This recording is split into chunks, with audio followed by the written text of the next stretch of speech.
আসসালামু আলাইকুম। কেমন আছেন? আলহামদুলিল্লাহ, আল্লাহ ভালো রাখছে। বাগুন নিয়ে আইছেন বাজারে, কাস্টমার কো? কাস্টমার যে দেখতেছি না, হ্যাঁ, কাস্টমার যে দেখি বাগুন কত রে বেচতেছেন? 30 টাকা এই 30 টাকা কেজি বাগুন, তারপরে কাস্টমার নাই নাই। বাজারে। বাজারে। তাহলে এই বাজারে কি তুরি তরকারি আনা দেবো? কবি আনন্দ রাখবো। এই যে ও আনার দিন না আনাটাই ভালো।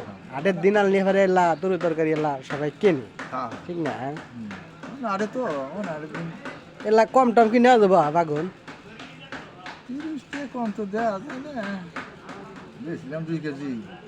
যদি এলা কম টম দেওয়া যায় তাহলে আমার এলা 1 কেজি বাগুন দেন।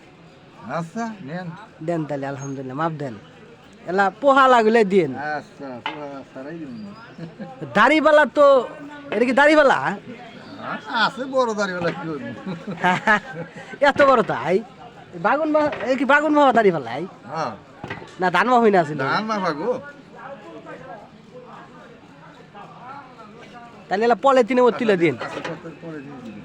দর্শক, গ্রামের বাড়ি, একদম তাজা, কোনো পট নাই, স্পট নাই, কোনো কিচ্ছু নাই। দেখছেন 20 টাকা কেজি বাগুন নিলাম। অরিজিনাল বাগুন। গ্রামের বাড়ি, এত সুন্দর তরকারি, এই সুস্বাদও অনেক ভালো লাগে।